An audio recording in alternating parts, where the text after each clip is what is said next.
இப்போ பத்மபூஷன் விருது வாங்கிட்டாரு. அதே மாதிரி பேன் இண்டியாவில் வந்து பார்த்தீங்கன்னா உங்களுக்கு வந்து ரேஸில் போய் ஜெயிச்சுட்டு வராரு. இவ்வளோ தூரம் நீங்கள் நல்ல மனுஷன் எல்லாரும் கொண்டாடிட்டு இருக்கீங்கடா, ஆனால் என் வாழ்க்கையை வீணாக்கிட்டாங்கடா, வீணாக்கிட்டார் அவர் அப்படின்னு சொல்லி அவங்க ஒரு பதிவு போடுறாங்க. உண்மையிலுமே அது பாதிப்பு தான், நான் இல்லைன்னு மறுக்கலை. ஆனால் அந்த பாதிப்பு வந்து அஜித்தால் வந்தது அல்ல. அதை ஃபஸ்ட்டு அவங்க தெளிவாக புரிஞ்சுக்கணும். நம்ம ரசிகர்களாக இருக்கட்டும் எல்லாரும், அது அவங்களால வந்தது, அவங்களால வந்தது, அவங்களே அவங்களுக்கு எடுத்துக்கிட்டாங்க. ஹீராவே தன்னைத்தானே கெடுத்துட்டாங்க. ஹீரா வந்து அவங்க வளர்ந்து போகக்கூடிய காலத்தில் இவர் லவ் பண்ணும்போது அந்த லவ்வை, சின்சியரான அந்த காதலை முழுமையாக புரிந்து கொள்ளலை.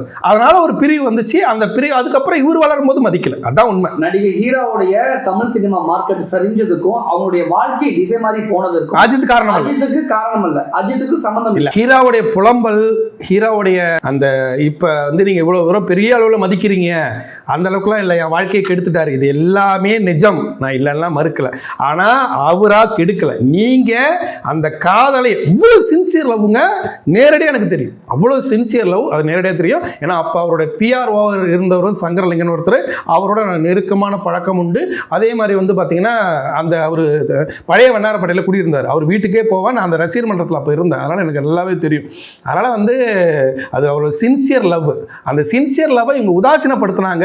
அதை வந்து லவ் பண்ணுறாங்க, ஆனால் சின்சியர் லவ்வை வந்து அவங்களுக்கு ஹேண்டில் பண்ண தெரியல. ஒரு ஜென்டில்மேன் இவர், எல்லா விதத்துலையும் கரெக்ட். இந்த நேரத்தில் வந்து அவர் வேற லவ் பண்ணுறேன்னு பெரிய டார்ச்சர் பண்ணிட்டு ஒரு பக்கம் இருக்காரு சரத்குமார் சார். அந்த லவ் அப்போ இவருக்கு எப்படி ஒரு சின்சியர் லவ்?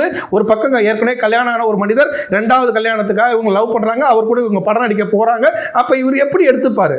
அப்போ அதை சரியாக இவர் அவங்க ஹேண்டில் பண்ணலை. அதனால் வந்து பிரிவு ஒழிய மற்றபடி வந்து அவங்களுடைய புலம்பலும் சரி, இவருடைய தனமும் சரி, இது எல்லாமே காலத்தின் கோலம். ஹீரோவுடைய புலம்பலும் சரி, ஆமா, நடிகர் அஜித்தோட விளக்கமும் சரியா? அதாவது அவங்க வந்து இது மாதிரி பாதிக்கப்பட்டிருக்கான்னு புலம்புறாங்க. அன்னைக்கே புரிஞ்சிக்கல.